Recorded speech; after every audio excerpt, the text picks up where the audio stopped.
Today we're going to be making muffins, but trust me, this is one recipe you won't be able to find in the kitchen cookbook. In this project, we're using backyard science and a bucket full of soda cans to make a batch of mini metal biscuits.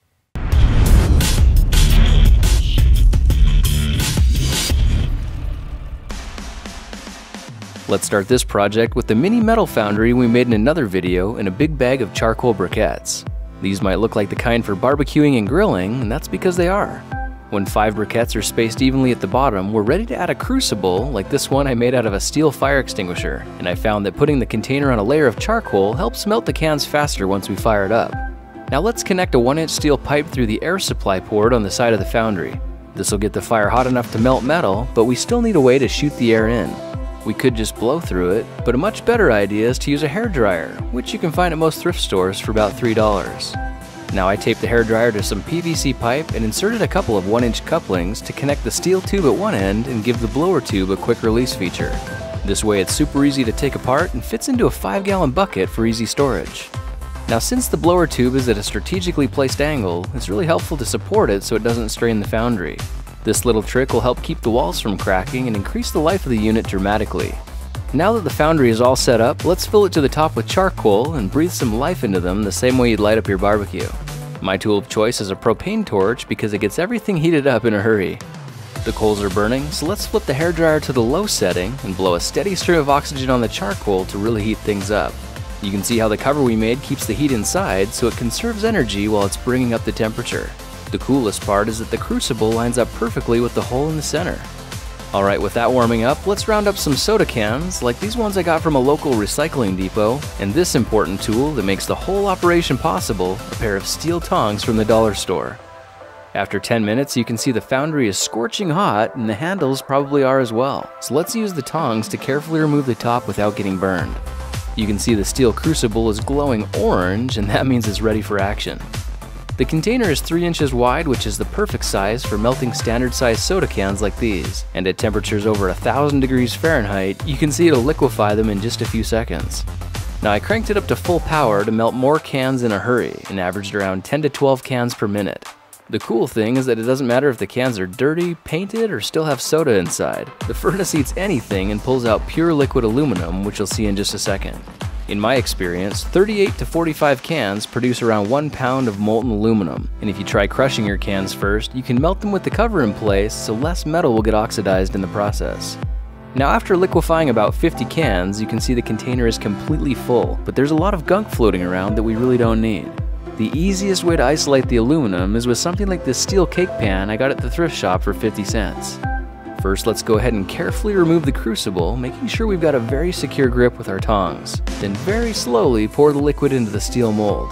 You can see the slag stays behind and almost acts like a strainer, helping prevent anything solid from flowing downstream. Now that we've separated the good stuff out, why don't we tap the container on a slab of concrete and dump out the dross. By keeping our crucible clean, we can use it again right away. Now just for fun, I tried melting a bunch more cans so I could pour them into a brand new cupcake pan. The hope here is that this fancy pan will give a cool and unique look to the aluminum ingots when they cool. The pan is made of steel, but it's catching fire because the non-stick coating is burning off, but this will be the only time it does that. After a couple of minutes, you can see the ingots have hardened, but they're still blisteringly hot. So much so that they'll ignite a piece of paper instantly just by touching it. Now it's a really good idea to have a bucket of cold water nearby so you can cool them down. When they drop into cold water, you can see they're still hot enough to bring the water to an instant boil, but after about 10 seconds, they cool to the point where you could pick them up barehanded if you wanted to. Now I also tried pouring ingots into a mini muffin pan to get a smaller variety, and ended up with some really adorable mini metal muffins. These ones are actually my favorites now because they're so easy to work with. The purpose of an ingot is to keep some pure metal handy for when you want to make something cool. So now that we have some, all we have to do is fire up the foundry and toss a few nuggets into a clean crucible. This setup can liquefy ingots in 5 to 10 minutes, and check this out. By melting clean ingots, there isn't any dross we have to fish out either. Instead, there's only a thin skin of aluminum oxide, which means this entire crucible is full of molten aluminum ready for casting. I tried pouring mine into a 5-gallon bucket filled with sand and one other specialty item, which you can see bursts into flames and absorbs 2 full pounds of liquid metal. After 5 to 10 minutes, the metal is hard enough to grab onto with a pair of channel locks so we can break the mold and reveal the casting inside. Watch for how to make something like this in another project video. When it's time to clean up, all the metalworking tools fit conveniently into a 5-gallon bucket, and when the foundry is cooled down, the handle makes it easy to flip over and dump out the ashes.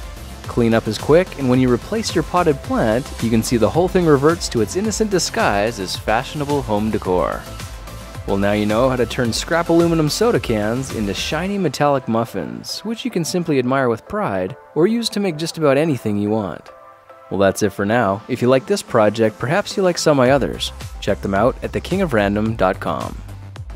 Behold the sword that was pulled from the sand. Hey guys, this was just a prototype for another project video I'm working on, but hundreds of you left comments asking me to give it away. So I will oblige, and I'll give it as a gift to one of you. But before I explain the rules on how to win, we should really take a second to thank Audible.com for sponsoring this video. Audible has the world's largest selection of premium audiobooks, and in the spirit of melting metal and making swords, I want to recommend The Hobbit by J.R.R. Tolkien, which you can download for free by going to audible.com/thekingofrandom and starting a 30-day free trial. If you don't want to get The Hobbit, they have over 150,000 other audiobooks you can choose from, including fiction, nonfiction, and periodicals. And simply by checking out audible.com/thekingofrandom, you're supporting me and my videos and allowing me to do more of them. Now back to the contest. I saw one comment suggesting that everyone should guess the weight of the sword, and the one who gets closest to the actual weight wins. So that's how it's gonna work.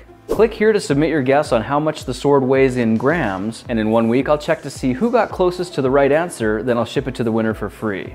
Now don't put any answers in the comments. If you want a chance to win, click here and submit your best guess, because that's the only place I'm gonna be choosing from. Thank you for supporting my videos, and I hope to see you around for the next one. I'll talk to you then.